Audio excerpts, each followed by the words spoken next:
हर साल फरवरी की खूबसूरत सुबह और सजी हुई संसद से बरसते हुए झूठे वायदों की जवाबदेही कौन तय करेगा? नौकरी मांगने वाले नौजवानों पर लाठियां बरसाने वालों, आपने इस बजट में युवाओं को क्या दिया? झील में पानी बरसता है हमारे देश में, खेत पानी को तरसता है हमारे देश में, जिंदगी का हाल खस्ता है हमारे देश में, दूध महंगा खून सस्ता है हमारे देश में। फिल्में टैक्स फ्री करने वाले लोग कफन तक पर जीएसटी लगा रहे हैं और ये गरीबों की बात करते हैं। प्रधानमंत्री जी की सैकड़ों बार थपथपाई गई मेज के बीच अंतरिम बजट पेश किया गया और बड़े बड़े दावे किए गए। देश ये कैसा बनाया आपने, लूट कर पैसा बनाया आपने, देखिए जलते दिए भी बुझ गए, अजब दीपक राग गाया आपने। मैम, पूरा सदन अमृत काल के बजट की चर्चा कर रहा है, मैं तो गरीबों की रोटी और दाल के बजट की चर्चा करूंगा। तुम्हारी फाइलों में गांव का मौसम गुलाबी है, मगर ये आंकड़े झूठे हैं, ये दावा किताबी है। मैं इस बजट को अमीरों का अमीरों के लिए पेश किया गया बजट कहूंगा। इसमें गरीबों के लिए कुछ है ही नहीं। नौकरी मांगने वाले नौजवानों पर लाठियां बरसाने वालों, आपने इस बजट में युवाओं को क्या दिया? आपने पुरानी पेंशन बहाली की मांग करने वालों को क्या दिया? सालों से अपने लिए छत तलाश रहे लोगों को आपने इस बजट में क्या दिया? और फिर आपको पूरी उम्मीद है कि पूरा देश आपके इस पेश किए गए बजट पे लहालोट हो जाए, तालियां पीटे, मंगल गान गाए। कैसे संभव है? मैं सदन में खड़ा होकर के इस बजट पे चर्चा करते हुए कहना चाहता हूं कि इस बजट में फुटपाथ पर रहने वाले, छप्परों में रहने वाले, झुग्गियों में रहने वालों के लिए क्या है, उनके लिए क्या है जो प्रधानमंत्री के किए गए वायदों की बाट जोह रहे हैं।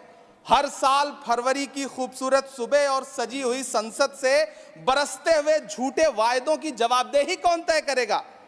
कौन बताएगा कि 2022 में प्रधानमंत्री जी जो सबको पक्का मकान देने वाला वायदा किए थे उसका क्या हुआ? लोगों के सरों पर छत देने वाले प्रधानमंत्री जी के जुमलों से अलग उन्हें यह क्यों नहीं दिखता कि राज्यों में बैठे हुए उनके नुमाइंदे लोगों के सरों की छतें उजाड़ रहे हैं? उत्तर प्रदेश हो, असम हो, जम्मू कश्मीर हो, मध्य प्रदेश हो, भाजपा शासित राज्यों के बुलडोजर न सिर्फ लोगों के घरों को उजाड़ रहे हैं बल्कि कुचल रहे हैं लोकतंत्र को, संविधान को, अदालतों के मेयार को। मैम, मैं आंकड़ों की बाजीगरी से अलग हट करके इस बजट पर एक बात कहना चाहता हूं। आंकड़े तो ऐसे हैं इस बजट के, ये कह रहे हैं 4 करोड़, वित्त मंत्री जी 3 करोड़ कहती हैं, प्रधानमंत्री जी 4 करोड़ कहते हैं। पहले तो आप इस झूठ में ही आपस में ही सलट लीजिए कि 4 करोड़ सही है या 3 करोड़ सही है। मैं आंकड़े तो ऐसे हैं इस बजट के मैम कि जो सुने वो बस पथराई आंखें लेकर किंग कर्तव्य विमूढ़ हो जाए। लेकिन झील में पानी बरसता है हमारे देश में, झील में पानी बरसता है हमारे देश में, खेत पानी को तरसता है हमारे देश में, जिंदगी का हाल खस्ता है हमारे देश में, दूध महंगा खून सस्ता है हमारे देश में।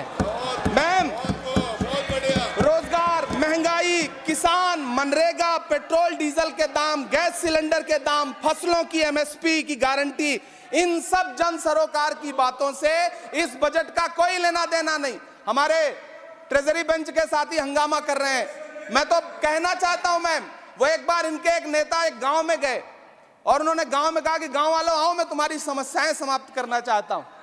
गांव वाले इकट्ठा हो गए। नेताजी ने गांव वालों से कहा बताओ तुम्हारी 2 समस्याएं बताओ, मैं दोनों समस्याओं का यहीं पे समाधान करूंगा। तो गांव वालों ने कहा साहब हमारी पहली समस्या है कि हमारे यहाँ कोई हॉस्पिटल नहीं है। तो नेताजी ने मोबाइल निकाला, कहीं फोन मिलाया और मिला के फोन पे पता नहीं क्या कुछ कहा कि यहाँ गांव में हॉस्पिटल नहीं है, हॉस्पिटल तुरंत, यहाँ हॉस्पिटल चाहिए। गांव वाले खुश हो गए कि 1 मिनट में यहाँ हॉस्पिटल आ रहा है। अगली समस्या के बारे में उन्होंने, नेताजी ने गांव वालों से कहा कि मैंने आपकी पहली समस्या समाप्त कर दी, दूसरी समस्या बताओ। तो गांव वालों ने कहा साहब इस गांव में कोई भी मोबाइल का नेटवर्क ही नहीं है। ये है इनके काम करने का तरीका, ये है झूठ बोलने का तरीका। इन्होंने वायदे किए बड़े बड़े, जो 10 साल के इनके वायदे हैं, मैं उनके बारे में बात करूंगा। वायदों से ज्यादा इनके नारों पे बात करूंगा। पहला नारा था बहुत हुई महंगाई की मार, अब की बार मोदी सरकार। आइए इस नारे की समीक्षा करते हैं। पेट्रोल, डीजल, गैस, ये तो बड़ी बड़ी बातें हैं।